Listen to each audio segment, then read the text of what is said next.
Sur un chantier de brûlage dirigé, quels sont les paramètres à étudier et à prendre en compte? Alors, on a plusieurs paramètres à prendre en compte qui sont essentiellement liés à la météorologie, mais aussi à la pente, c'est-à-dire qu'on doit étudier la configuration du chantier.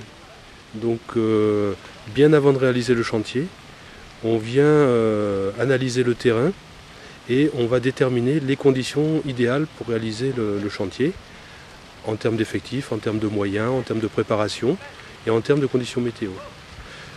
On prend la météo 8 jours avant, on la prend la veille, on la prend le jour même, et pendant le déroulage du brûlage, on installe une station météo mobile qui nous permet d'avoir ces paramètres, alors qui sont basés essentiellement sur la température, l'humidité de l'air, le vent et sa direction, alors sa vitesse, en moyenne, en rafale. Ce sont tous les éléments qui nous permettent de contrôler en permanence l'évolution du brûlage qui va, au fil de la journée, des changements de température et d'humidité, complètement se modifier. C'est-à-dire qu'on va démarrer doucement, il va être assez difficile à démarrer. Et puis quand on va arriver en début d'après-midi, alors là au contraire, c'est à nous de freiner, de ralentir, parce que lui il va avoir une tendance au contraire à s'accélérer. Et quelles sont les conditions climatiques idéales pour pouvoir bien contrôler un feu? Alors je dirais que c'est variable suivant les milieux, mais ici où nous sommes dans un milieu de pinède avec une strate arbustive de chêne kermès, eh bien on souhaite avoir un peu de vent. C'est-à-dire que le chantier étant orienté ouest-est, on aimerait, compte tenu de sa configuration, avoir un petit vent d'ouest qui serait de l'ordre de 20 à 25 km/h.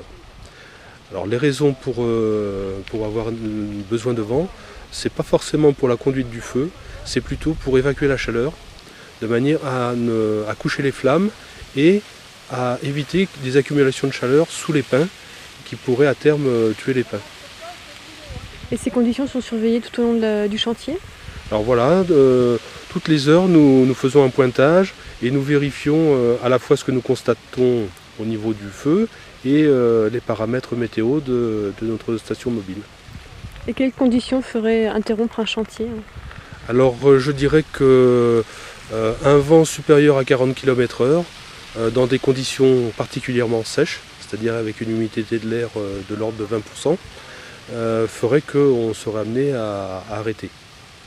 Alors j'ajouterais que d'ailleurs dans la législation, et notamment dans l'arrêté préfectoral, il nous est fait obligation de pouvoir arrêter très rapidement un chantier de brûlage si les conditions météo venaient à changer rapidement. Et quelles sont les influences de l'humidité sur le feu? Alors l'humidité peut être un facteur intéressant suivant les brûlages, c'est-à-dire que quand l'air est très humide, on a un peu plus de mal à brûler les végétaux, mais aussi ça a un autre intérêt, c'est que quand on a des parties incandescentes qui partent dans l'air, montées par la chaleur, et puis ensuite portées au-delà de la zone traitée par le vent, l'humidité va éteindre ces petites parties incandescentes.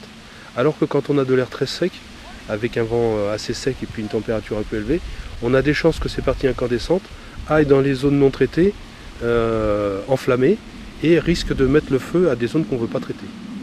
Donc on a une surveillance permanente des zones qui sont au-dessus de la zone traitée, de manière à éviter tout départ de feu provoqué par le brûlage érigé. Et aujourd'hui, quelles sont les conditions climatiques? Alors les conditions climatiques aujourd'hui sont, je dirais, tout à fait idéales, puisque on a une humidité de l'air qui est aux alentours de 30%, donc c'est une moyenne tout à fait intéressante, le bon compromis.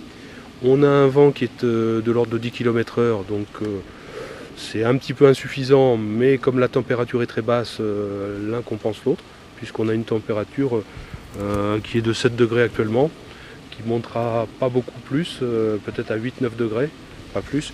Donc on a des conditions qui sont tout à fait optimum pour un brûlage.